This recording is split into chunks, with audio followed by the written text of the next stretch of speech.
Dying to serve.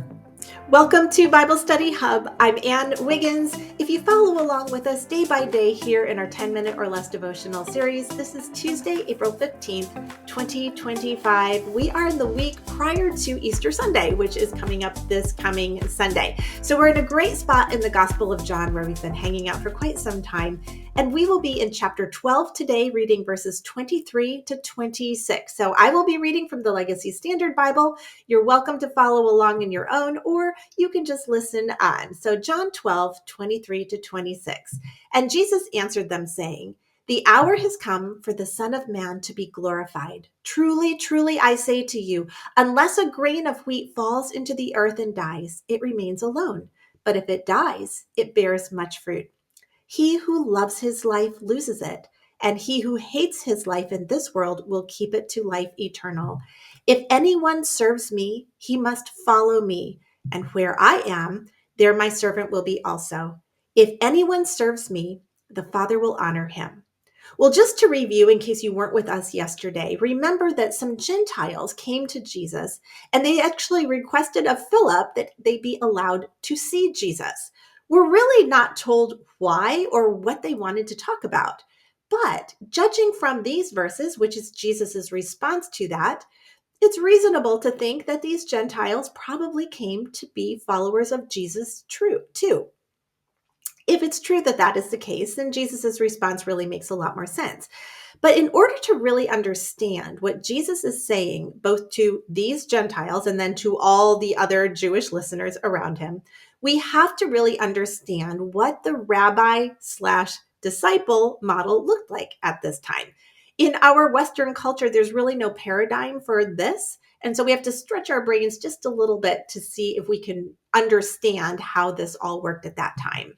So at this time, disciples would approach a rabbi that they wanted to study under, not the other way around. Now, maybe you're saying, wait a minute, I thought Jesus chose his disciples. He did. He did it completely backwards. That's not how they did it back then, which makes this even more special to know that that's how Jesus handled it. Well, anyway, they would approach the rabbi and ask if they could follow him. Sometimes the rabbi would say, "Yes, you are worthy."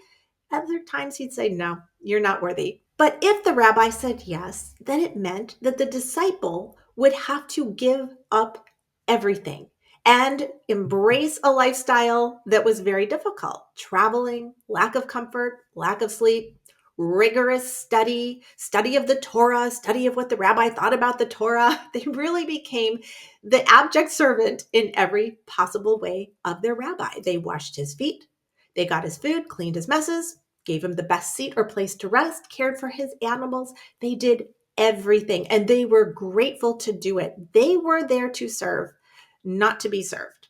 So these listeners all proclaimed that they wanted to be disciples of the master rabbi, presumably. Jesus has to blow their mind into a million pieces when he answers them by saying, in order for a grain of wheat to grow and multiply, it has to die. What? This had to really make no sense.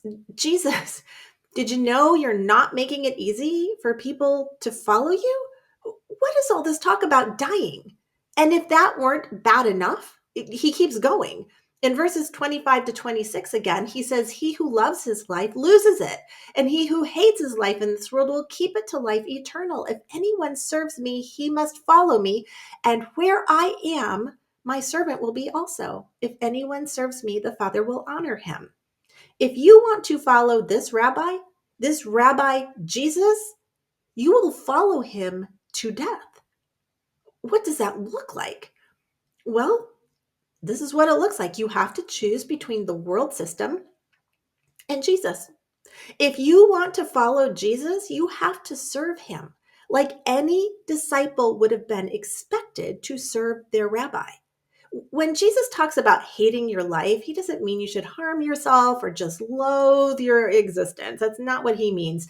Again, you have to look at the context of what he's saying.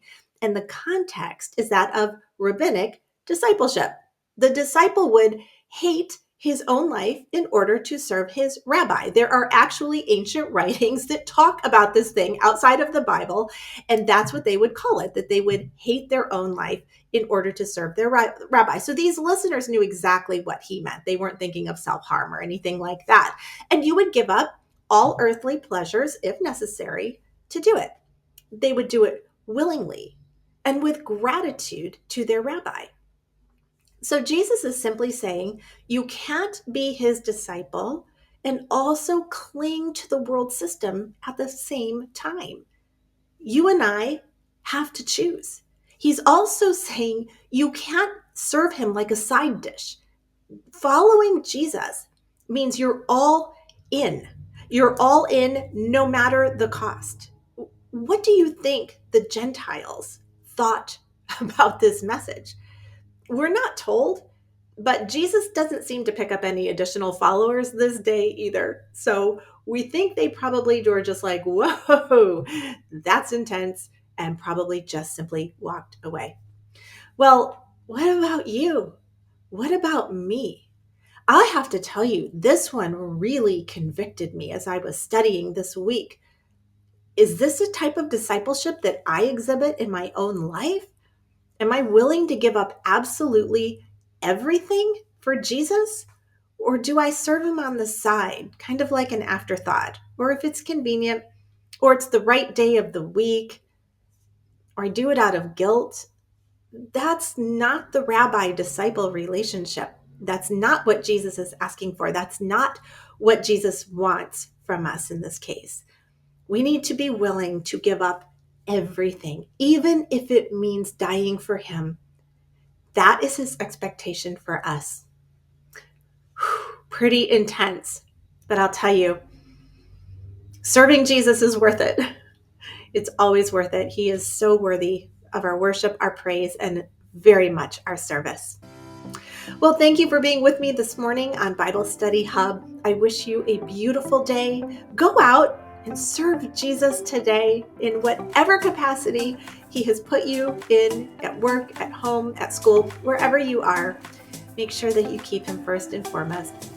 Lord willing, I'll see you back here tomorrow morning. Our videos go live at 6 a.m. Eastern on Facebook and YouTube. So have a wonderful day, and I will see you tomorrow.